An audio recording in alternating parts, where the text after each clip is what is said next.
free because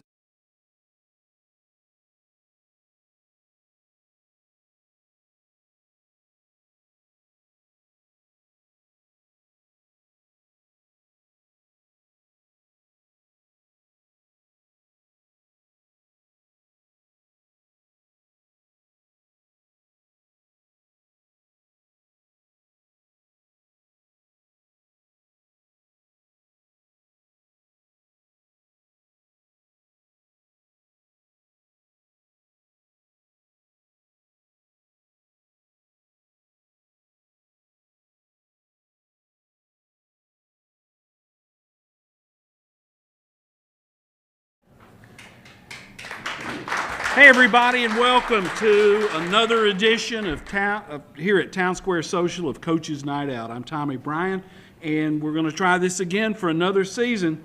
We'll be with you for 12 consecutive Wednesdays here from Town Square Social, 145 Public Square. We're upstairs. We're in the overflow room this year, and it's a great room. They've got plenty of seating, full service. It's a good place to be. Let me tell you about our sponsors for our programming. Advantage Roofing Contractors, LLC, Shop Springs Creamery, Jeffrey and Elizabeth Turner, the Salas Realty Group, THW Insurance Services, LLC, Cumberland University Athletics, and D.T. McCall & Sons, Lebanon, Carthage, Lafayette, Franklin, and Cookeville. Coach's Night Out airs live on Blue Devil Broadcasting. You can also find this show tomorrow at 8:30 at the Wilson Post Facebook page, and I'll have it on my Twitter feed, TB Sports 5. Here's the lineup for Week 1. Mount Juliet Christian Academy gets a head start on everybody because they'll be playing on Thursday at home at Ed Suey Field against Republic Charter out of Nashville. And then Friday, the full schedule gets underway as Antioch plays at Lebanon, Northeast visits Green Hill, Rossview at Wilson Central, Clarksville Academy at Friendship Christian. That's the only 7:30 game. All other kickoffs are at 7. Mount Juliet at Cane Ridge, and Watertown at Forest. And I want to mention right off the top, Shop Springs Creamery has joined us as a sponsor. You can see one of their ice cream cups right there. They are the official sponsor of chocolate milk for Lebanon High football. And this week's team meal sponsors for the Blue Devils on Thursday, Jeff Gannon, State Farm Insurance, and on Friday, Taylor Vandiver and the class of 2003. Chuck Gentry, head coach of the Blue Devils, has joined us, as he always does, at the top of the show. Practice went till 6 o'clock, and you kind of had to hustle to get over here. How was today's practice? Much better than yesterday's, so that's a good thing. Still lots to do and lots to shore up, but it was a better day today than it was Tuesday. Started the day off with a little competition and just flowed right through it and had a little more pep in their step today. Game week takes on a different feel than getting ready for a jamboree or a scrimmage. And talk about that a little bit, Chuck, about the tempo that you want in a practice session. Well, we try to, with different times, different things, do different paces on offense. We can go no huddle, we can roll it, we can slow it down, we can freeze them, and then we can get in the huddle and go slow also and not show them what we're going to line up in until we line up in it. But, we like to get in and out of the huddle, get as many reps as we can. We're moving people in and out substitution-wise, especially on a Wednesday. And then defensively today, we've got perimeter. We're running 2 huddles going back and forth. Team, we're running the same play, 2 huddles back and forth. One is a stunt period, and one is a regular team period. And then it's, trying to get as many reps as we can in a small amount of time. And then also try to not bang on them too much, keep them fresh and keep them ready, but there's a fine line between all of that. You're going to play a good number of kids, aren't you? Well, we're going to try to. We preach we want to play as many as we can, but you have to earn that. You have to earn the trust, and then you also have to, I tell them, make me play you. Make us put you on the field. Whether you're flying around on the scout team, and a lot of our scout stuff is ones-on-ones and different things, and or we're trying to platoon as much as we can, and so we try to give kids the opportunity to earn playing time, and the one that's forgotten is the special teams. Kids don't see it, but that's a third of the football game, and we try to take pride in that. And if you're a starter on any of the special teams, to us you're a starter, and sometimes they don't see that. They only see offense and defense, but we try to play as many as possible. Saw your scrimmage at Laverne. You came out throwing, kind of Blue Airlines out there throwing that football around. Did you learn something about that passing segment of your game? I know you said beforehand you wanted to throw it, you wanted to see how you didn't want to run the tailbacks out there and get them beat up and throw it around a lot. Did you accomplish what you wanted in that aspect? We did. It's when you're playing each other's scrimmages, you're on the field, off the field, 7-on-7s. There's a lot of different stuff, but when there's live bullets flying and the quarterback, they're not going to blow him dead and all that stuff. We wanted to see how Isaiah and Austin could handle that situation, and I felt like we did a pretty good job. Isaiah was nearly 80-90% efficient, and we different things in the passing game, and we just went out there with the mindset we want to throw the football tonight. I told our kids before we started, we're going to throw the football, so don't think I've lost my mind when I call 5 or 6 in a row, because those linemen want to run block. That's what they want to do. So hopefully, we got our quarterback a little experience and our wideout some experience under the lights, and see hopefully that pays dividends later on this week. Defensively against Laverne, you didn't game plan for Laverne. They came out and they ran triple option, and that's something you don't see every day. And in a perfect world, it probably takes you 8 or 9 days to get ready for triple option, but you adjusted on the fly, and Coach Fry and his bunch, I thought, made those adjustments as that scrimmage went along. Well, Laverne has been a spread team, and I talked to him Monday, and he said, "Coach, I forgot to tell you, and don't shoot me when I say this. We're going to be Flexbone Friday night." And I said, "Great." And so we talked about it a little bit, and we decided as a staff, we had a 10-minute segment on Thursday defending the Flexbone, and the very first play, Jawan Stafford's unblocked, pinching, and the quarterback takes the ball back, and he goes and takes the quarterback, and the dive runs right by him. And then later on, he figured it out. Then they started running outside veer, and then our Devils were upfield a little bit, and we finally got that fixed, and finally shorted up a little bit. But that's something you can't mimic. But we felt like that we didn't want to spend a week preparing for the Flexbone when we're not going to see it. Jamboree didn't mean anything. We were just under the lights, so we decided as a staff, let's don't prepare for it, but we'll see what happens and go and see if they can take coaching on the run in a different setting. And so we got out of it what we wanted. Teams are never as good or as bad as they are in those jamborees. It's a glorified walkthrough for a lot of teams. You didn't prepare defensively for what you were getting ready to see. Other teams in the county, you can't really bank on what you saw in those jamborees, because you got a real game coming up this weekend on Friday night. Jamborees, and there's a lot of coaches that will tell you you're never really as good as you think you are, and you're really never as bad as you think you are. But those jamborees, you don't know. Watching the film of Antioch, when we swap film, you see them scrimmaging Brentwood Academy and Lipscomb, and then you see them against, I don't know the name, Old Hillwood. Yeah, that's Lawson. Yeah, James Lawson. And some of those dudes are on the sideline in shorts and T-shirts and jerseys and backpacks, and that's not the same team that we're on these two. Yeah. Things. So, a lot of coaches, it depends on if you've got a veteran team, a young team, what you're trying to do. Like, for instance, we come out and said, all right, we're going to throw it. I don't think Friday night, I'm going to come out and say we're just going to throw it like we did the next, but you never know. I mean, some people tip their hat, some don't. Some say, no, we're going lineup, but we made the decision early in the week, let's throw it. And so that's what we did.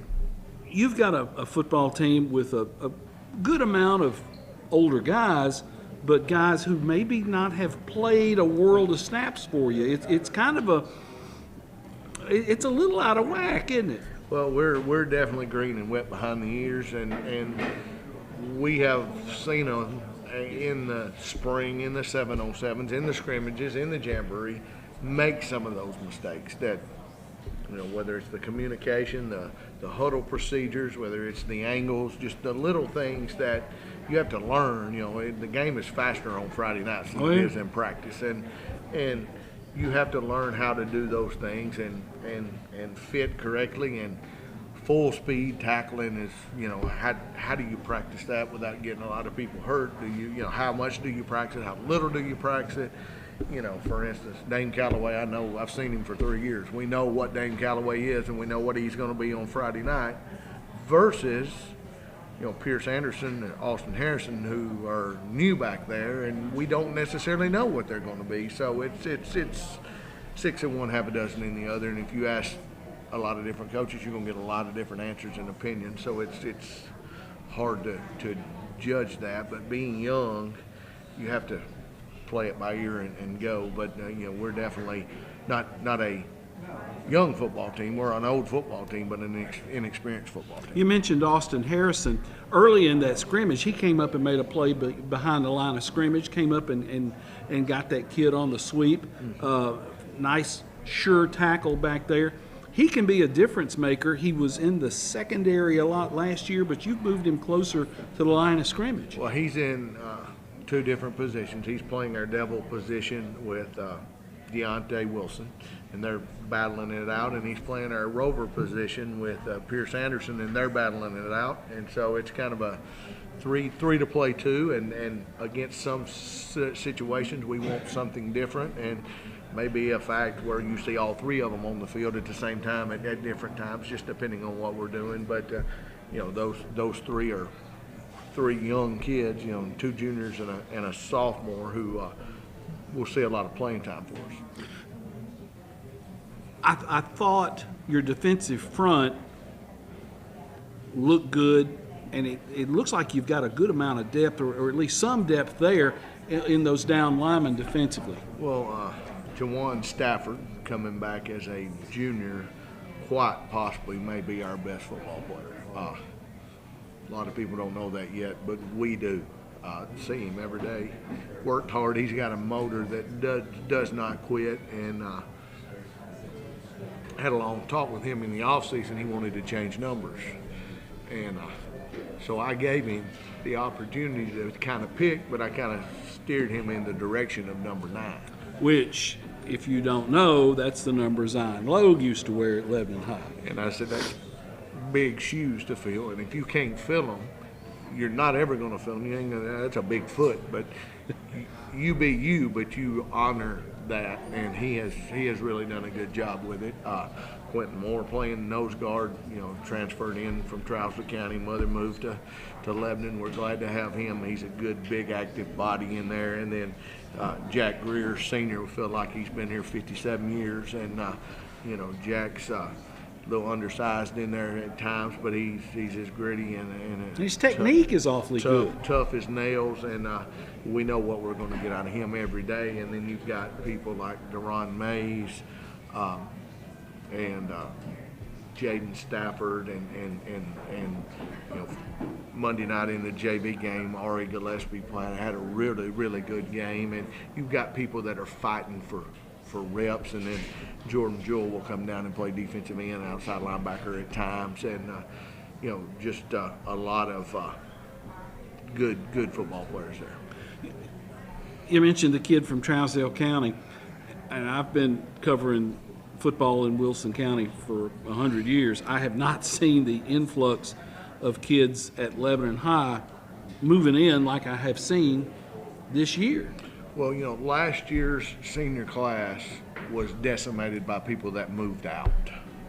And offensive line, out of the freshman team, there were 4 out of the 5 starters that left, and nobody moved in. Well, this starting last year in, I guess, October, fall breakish, we had people moving, and all the way up until, 2 or 3 days ago, we've got people coming in, from Wisconsin, Utah, Texas. Texas, all kinds of places. So,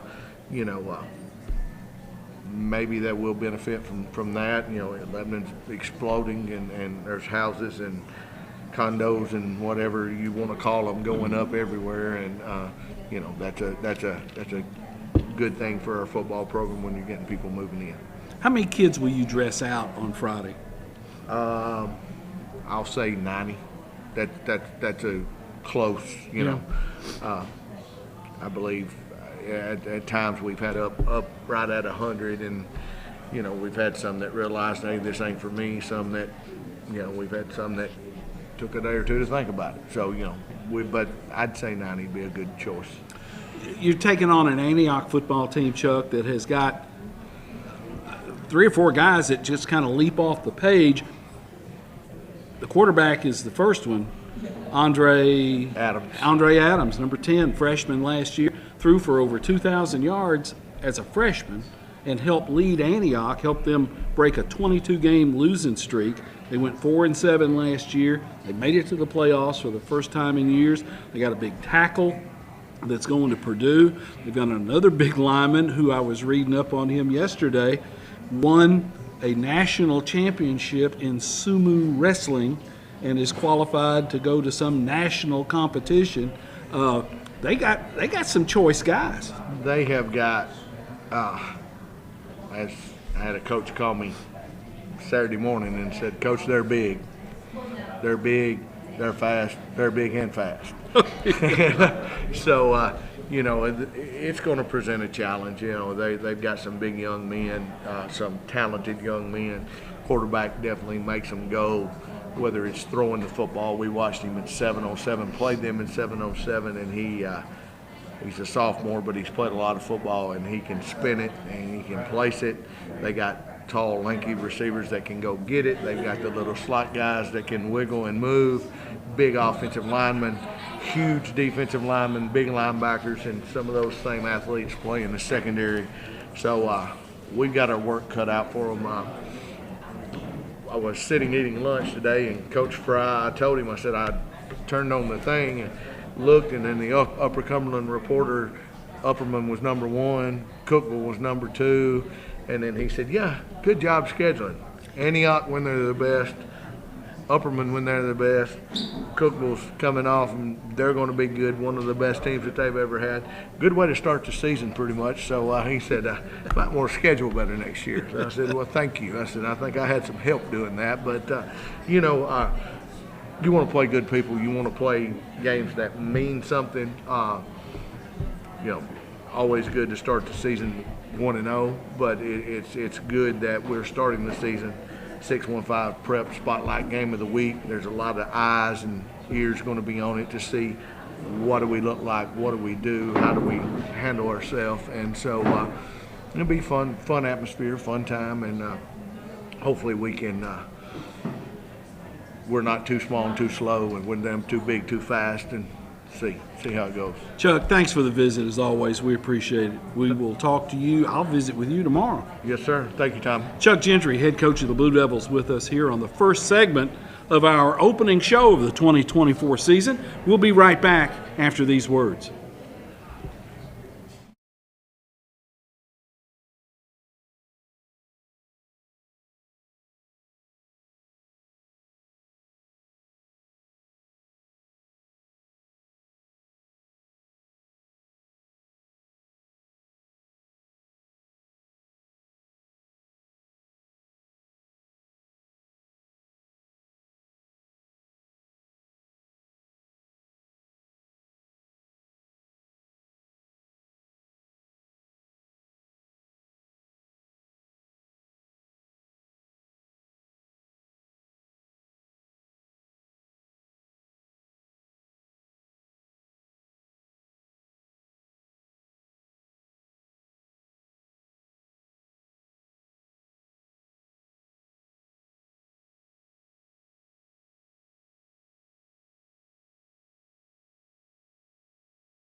Of tonight's show from Town Square Social. Coach's Night Out is the name of the program.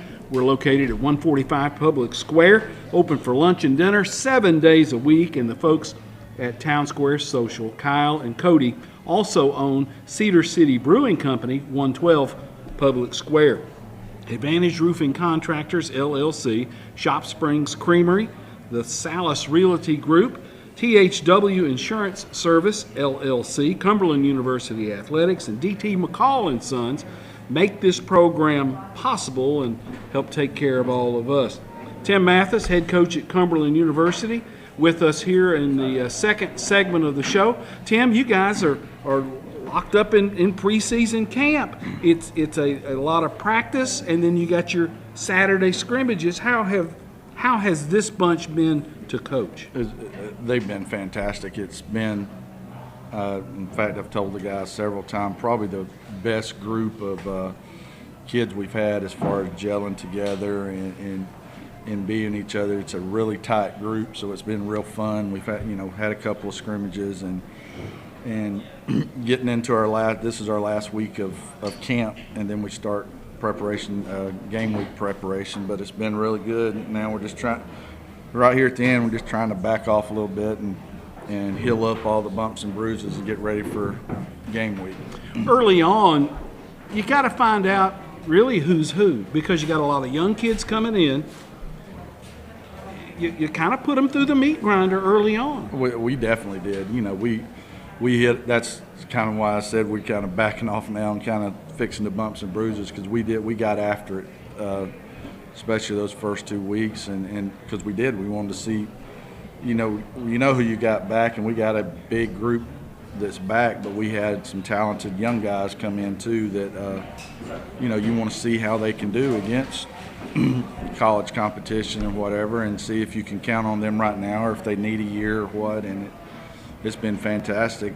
And like I said, the group is just not one complaint of anything. It's just put my head down, go to the next day, work, and there's been no complaints about it, and they've just been a joy to be around.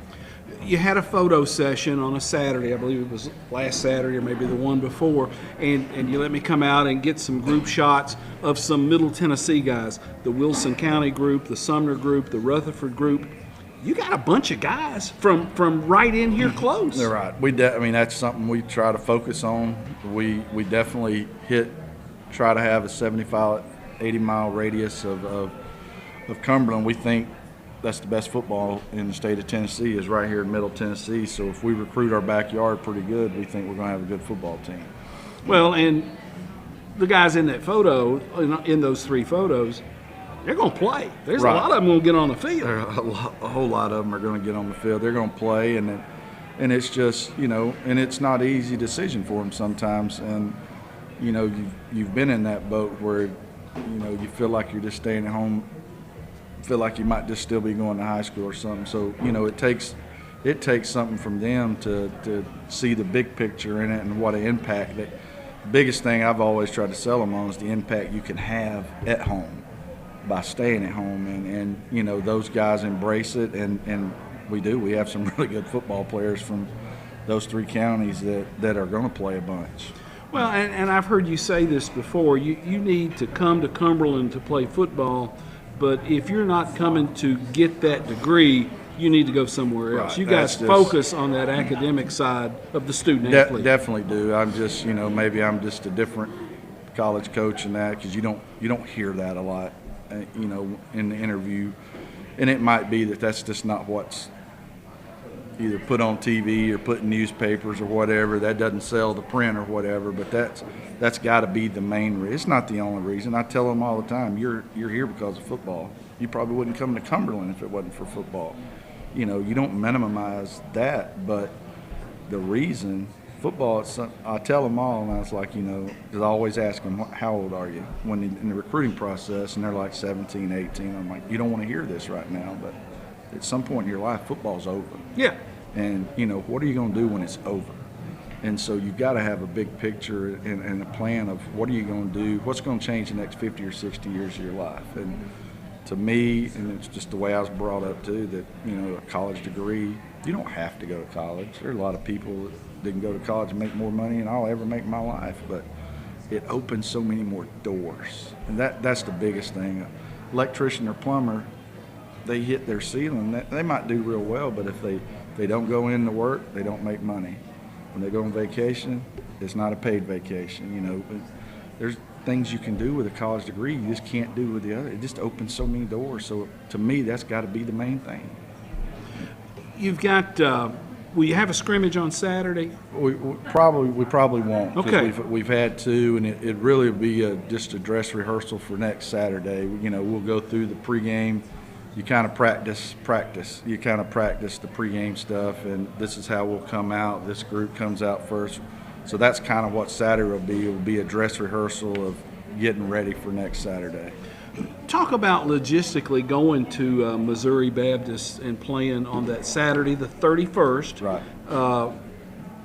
Departure, a couple of buses. Talk about that sort of thing. It's not surprisingly not. It's when you hear Missouri, you think, man, that's a long way away. But I looked it up today. It's only 5 hours and 40 minutes to our hotel, which is You've had a lot longer trips than that. Pikeville's longer than that. So, you know, yeah, we definitely had some Florida trips that are longer. So it's not terribly bad. We'll leave, let them go eat lunch, leave by 11 or 12 so we get there on Friday. But, it's a planning that you got to do, that I had to do well in the middle of summer to get all of it done, because it is, it can overwhelm somebody, because sometimes it feels like you're herding cats getting them on a bus. But our guys, we've never, if we went out to eat or even at hotels and stuff, I've really prided myself in this since I've been at Cumberland.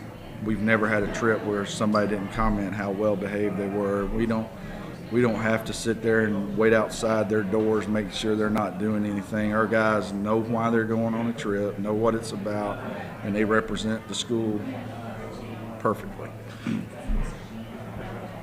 And I'm trying to remember this, but last year I think you had a good influx of freshmen. You tried to redshirt a bunch of those.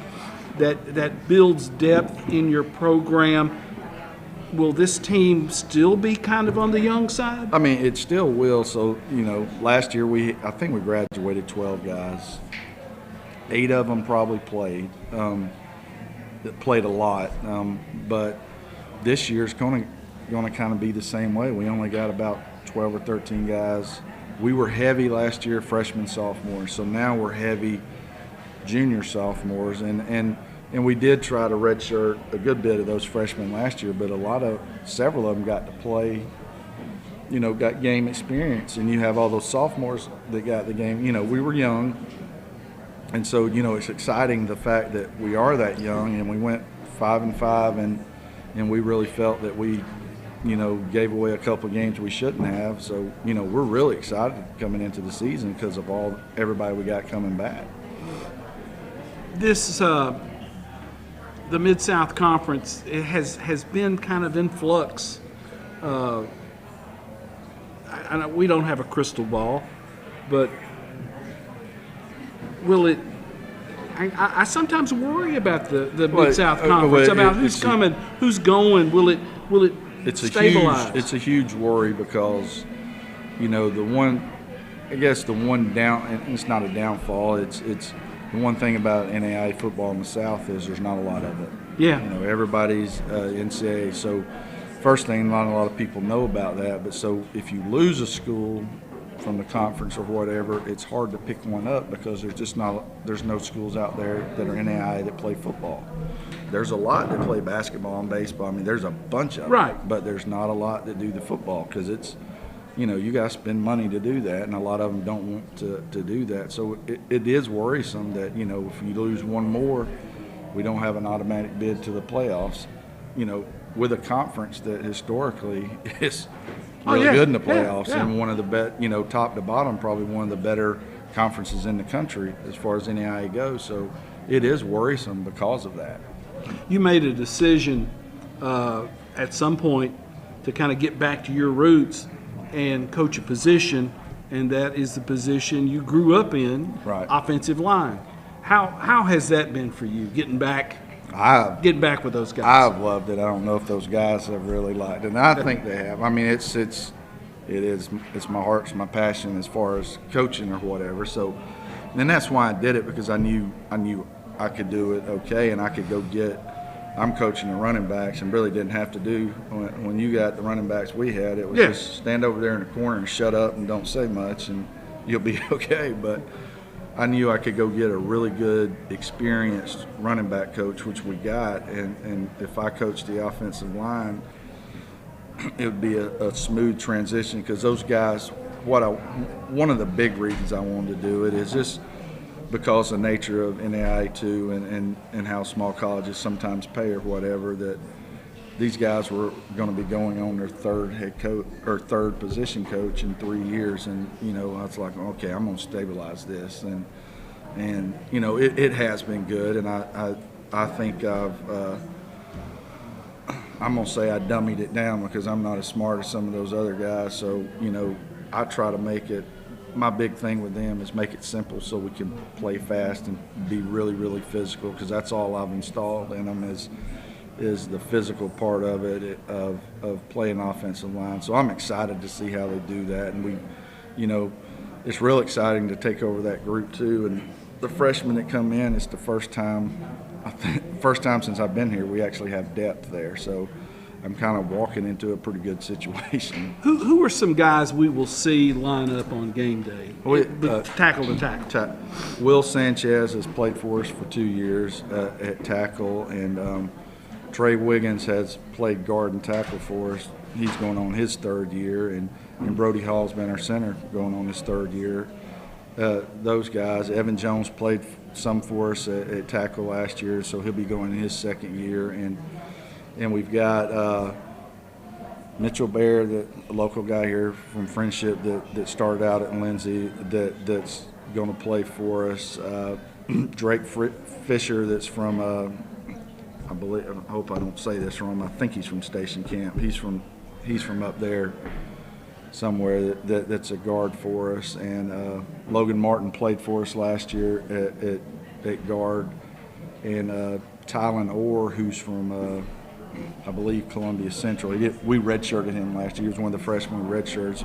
Big guard tackle for us. And so you look at those names I just ran off, and we're 10 deep at O-line. And I think coming away from the spring, we had a really good spring with them, and this is a group coming back that we lost one person off that group that was 6th in the country in rushing.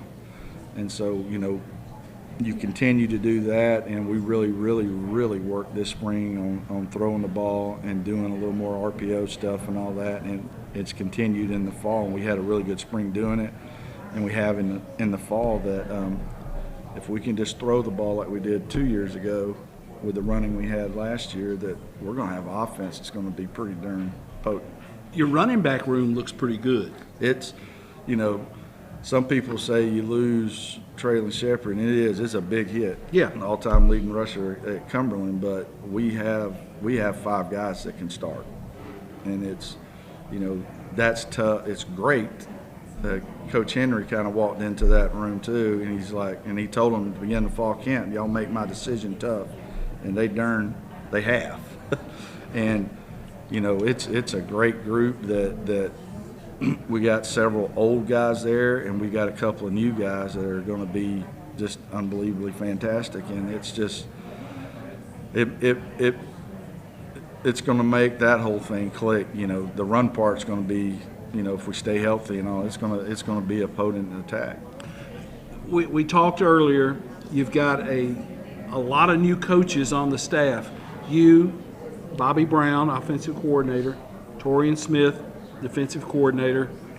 That's the core that's back, but you got a lot of new people in there, and it seems like there's a lot of energy with these new guys. We do, and we're fortunate to, and we lost some really good coaches, and I think we're fortunate to get how it all shaked out. One thing we got too was some luck, happy stance, God things. We ended up with some older coaches too, and one of them's really young, but he comes from a great program. Coach Henry's coaching our running backs. He was out in Iowa in NAIA school. Pittsburgh State? No, that's Coach Sheridan. Okay. He was at. I'm not going to remember I've the written name. it. But he's been and he worked with a guy that I coached an NAIA All-Star game with at Waldorf, and was who recommended him. And he's early 40s, been coached a long time, and he brings a wealth of knowledge. And then defensively, Coach Sheridan, he comes from Pittsburgh State Division II team, played at Ohio University, linebackers coach. That he's a real young guy. He's a fantastic coach, and we're lucky to have him. And then defensive line, we just search and to me really lucked into John Downing that's with us. He was out at Graceland, which is an NAIA school, in the spring, but he had been at Garner-Webb in Charlotte, won a conference at Garner-Webb with Coach Lamb that's at East Tennessee State now, and we're fortunate to have him. And then coaching our receivers, Riley Darden that played for us,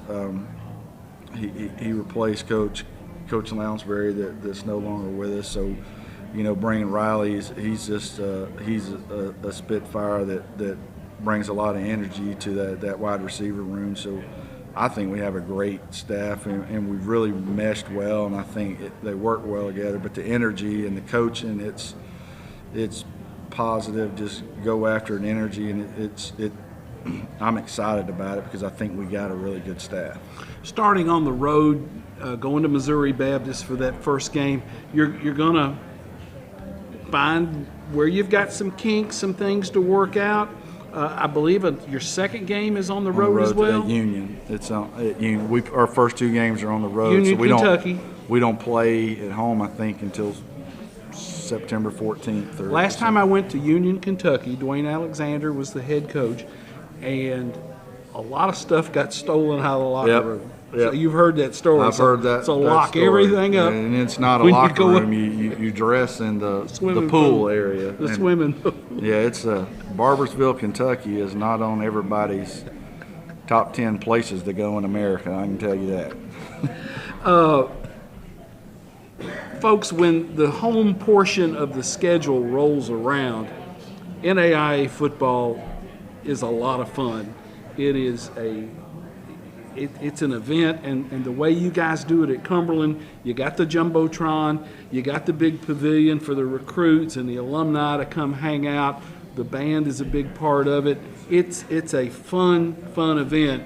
Folks need to consider Saturdays at Oaks Lassiter They Field. definitely do. It's just, our division of football, the thing I love about it the most is the guys that play for us is, they're obviously not doing it for NIL money because we don't have it or anything. Our guys play for the love of the game. Everybody has aspirations to move on or whatever. Everybody needs to have those dreams, but our guys are playing just because they love to play. And so you still see that passion that you might not see sometimes at big-time football because it's give me that money or I'm not playing. Yeah. But I think Coach Pavin does a fantastic. Our game day atmosphere is second to none, and it's fun. And I've always enjoyed, and I tell our recruits that Lebanon packs our home stands. It's amazing to me the support we get, and we hope we continue to get that because it's an awesome experience. Kids are in class now, right? No, they start Monday. Start Monday. So you've had them all strictly football this whole time. We've had, yes. They're probably ready for school. They'd probably never say that any other time. They're probably ready for school start to stop all the football stuff. But it'll be a big, not a shock to them, but when that goes in, it becomes more busy of a day because you have all the classes and you've got to manage a lot. Right now, they're not having to manage a lot of their time in the sense it's just when we tell you got this meeting or this film or this practice or this walkthrough. But come Monday, they're gonna be busy enough.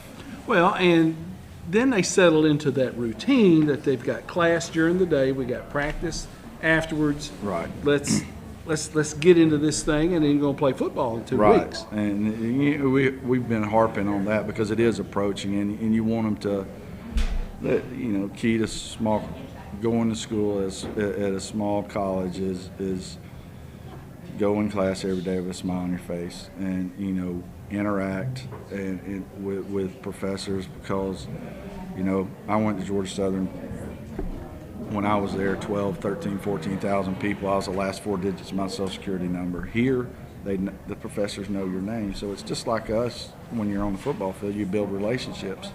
Small schools, you're able to do that too, where none of the professors knew who I was, because I had the same professor maybe twice. Yeah. And so here you're going to have them 6, 7 times, so they are going to get to know you if you'll interact with them. So it's a big deal. Tim, thanks for the visit as always. Continue to have some good practice and some good work as you're building toward that first game of the season on the 31st. Thank you. Go Phoenix. Tim Mathis, head coach with Cumberland, with us here on the second segment of the show. Stay with us. We'll be back after these words.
Third and final segment, we're back here at Town Square Social for Coaches Night Out. Let me run through the schedule for Thursday, Friday. And we do have a Thursday game this week. TSSAA has mandated Mount Juliet Christian and Republic Charter play on Thursday. That'll be at Ed Suey Field on the campus of Mount Juliet Christian Academy.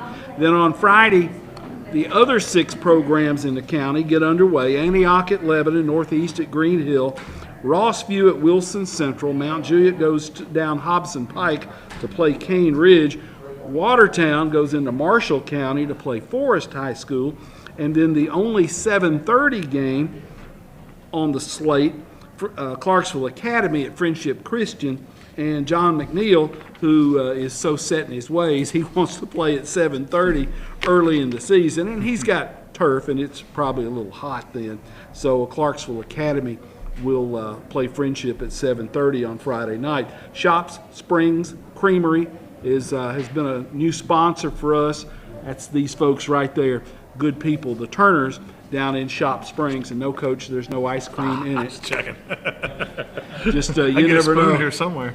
Ben Kuhn, head coach at Wilson Central, is with us. Ben, your second year as a head coach at Central. You've been a football coach a good part of your adult life.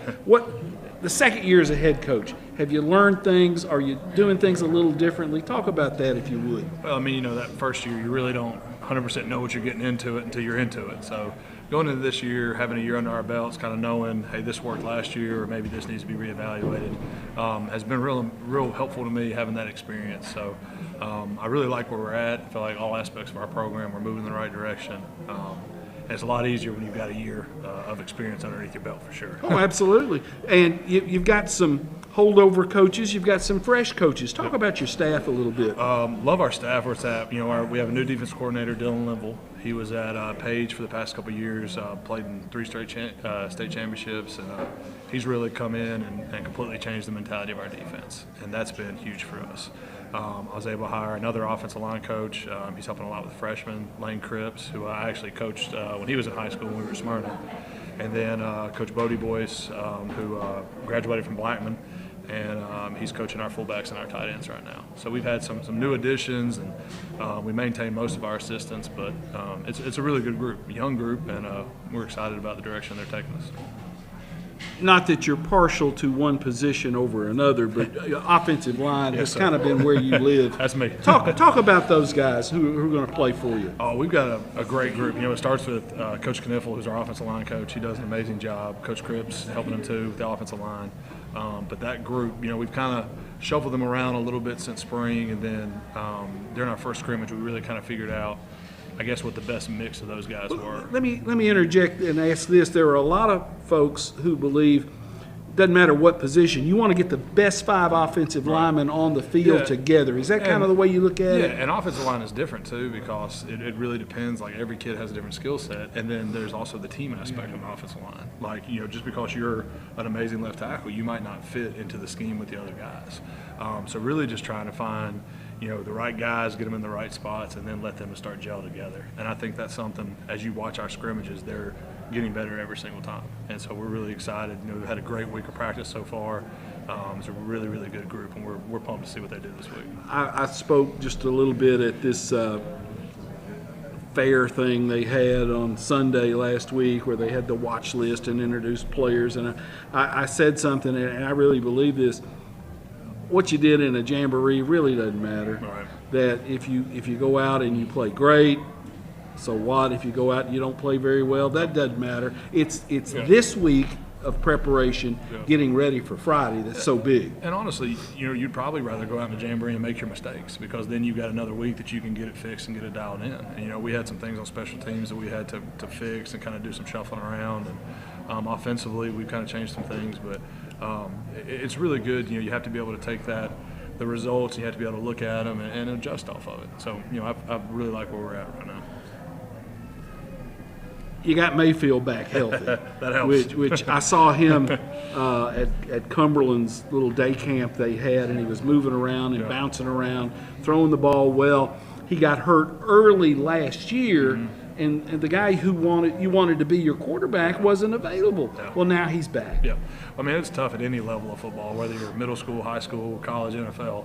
Losing your starting quarterback, it's going to cause some issues. But he's healthy as could be. He took some hits in the scrimmages just to make sure he was good, and he's ready to go. And he's at his best, and we're playing with up tempo and letting him kind of direct the offense. I mean, he doesn't lack for confidence. I can promise you that with Gavin Mayfield. He's got confidence everywhere. So just getting him dialed in and getting him back around the team, back, calling the signals, it's been great for us, and it's what we were missing last year. Your Swiss Army knife, Leshner, who had to play quarterback but was a tight end receiver, has played all over the field for you. He's been a little banged up. Yep. Will he be available for you Friday night? He won't be there this Friday. So he's slated possibly next week. He can come back and start practicing.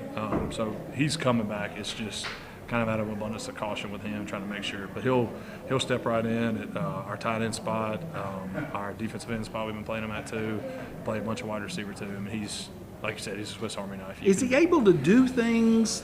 I saw him in a sling. Can he well, work with his lowers? He's got a brace that he wears on it, and he's almost got full range of motion. Good. In it. Yeah, so he's been progressing extremely well. So he's able to condition. He's able to work out, mostly lower leg stuff. But we're excited to have him back. He's one of our captains. He's one of our leaders. It's going to be a lot better when 12 is back on the field for us, for sure. You talked about kind of the new feel on the defensive side of the football. Who are some kids we're going to see over there on the defensive side for the Wildcats? Oh, the biggest one, and I mean, he played defensive line for us all last year and had a great year, but he's had an unbelievable spring and preseason, is Kylan Davis, who plays defensive end for us. He caused us our offense just fits all preseason, just in practice, and I mean, he plays with unbelievable motor, super athletic. So we're really excited about him.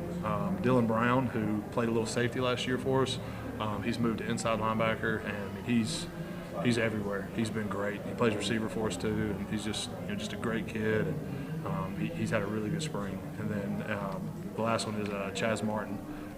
Chaz is one of the best kids we have on our team. He's an amazing young man, and he's been playing safety for us, and he's everywhere. He's where he's supposed to be. And so I guess our last will be Evan Harwell too, who senior for us, played a little bit of receiver last year too. He played corner, now he's a free safety, but love those kids. We've got some really good guys that are buying into what we're preaching on defense. What do you expect to see from Rossview on both sides of the football? Well, them on offense, I mean, they're very similar to us. They use some heavy run personnel stuff, a lot of buck sweep. They have a quarterback who is an unbelievable athlete, and he can cause you fits if you don't keep him contained. Like I said, run game-wise, they're very similar to stuff we do. Defensively, they run, it's an odd front with kind of almost like a 3 high safety look, where their high safety is just playing the run, and that kid who plays at number 1 is an unbelievable football player. So he's one all week. We put a big, emphasis on making sure he's blocked, making sure we can account for him in all of our run schemes. We didn't do a great job accounting for him last year, and he gave us fits. So we're hoping this year we have a better plan going in for him. It's a little bit of a different defense. We don't see it very often. So we're hoping that we can kind of be dialed in and ready to go when we start. So basically a 3 safety look, and he's kind of what we used to call a monster. And he's up near the line of scrimmage. He's 2 or 3 steps behind the inside linebackers. Okay. And he's just straight play and run almost every time. And I mean, he's good at it. I mean, he's in on every single tackle. I mean, he's their guy. And so he's the one. I mean, we've had red jerseys on our guys on scout defense trying to identify, there he is, let's make sure we get him. So he's a great football player, a lot of respect for that kid. But we're excited. I think we match up really well. We're very similar to them. And, last year was a great game all the way down to the wire. So I would expect it to be a pretty good one again this year. Special teams, who are going to be some people in those key positions for you? Well, one of the biggest ones you can ask anybody on our team is Lawson Brewer, soccer player who came up in the hallway one day and said, "Coach Coon, I want to kick." I was like, "Please." And he's been awesome. He had a huge field goal at Coffee County. He should have had a really big one against Smyrna, but we had a block that came through the middle, and we had a miss on our blocking scheme. But he's been big for us. So he does all of our kicking, he does our kickoffs, and I mean, he's helped us out tremendously. And then, Leshner did our punting last year, but Beckham Ferrum, who's a sophomore, has kind of stepped in, plays tight end receiver, kind of a younger version of Josh, who's doing all the punting for us. And then our backup quarterback, J.R. Arnold, has become our long snapper and short snapper. And, I mean, he's looked great. He's been a big surprise for us, especially the long snapper. And I've seen quarterbacks who have flourished as a snapper. Oh, well, the best thing about him as a quarterback, when we're doing, our first contact drills, our hitting drills, I mean, he jumps in, he's doing the hitting drills, and he loves it. So, I mean, he's a tough football player. He's a Wilson Central quarterback. He's my kind of guy. So. How has it been in the schoolhouse? Is there some excitement building toward Friday night? Oh, yeah. Have grown drastically. We got more and more kids that are starting to show up.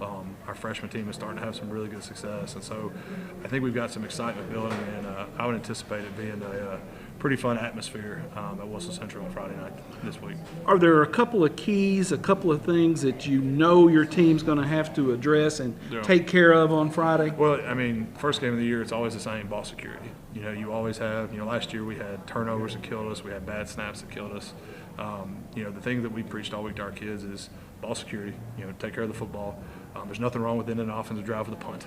Just not an interception, not a fumble. And then, the big thing we've been preaching too is be the more physical team. That's our path to success. That's what we have to do. We have to overpower people. That's who we are. So we've been teaching ball security and be the more physical team on Friday night.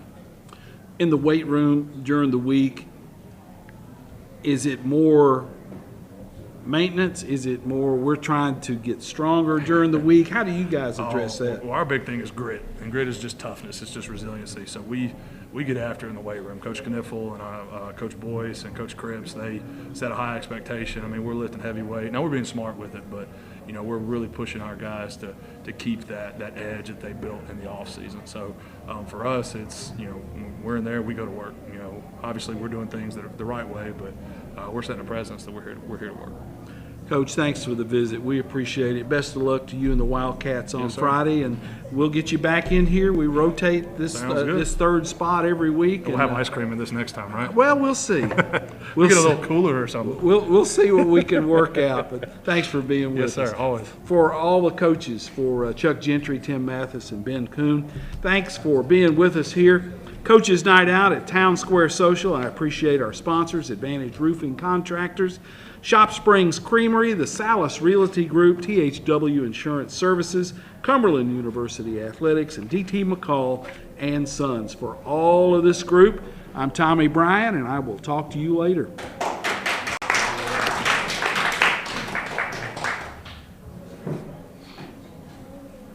Thank you, man. Yeah.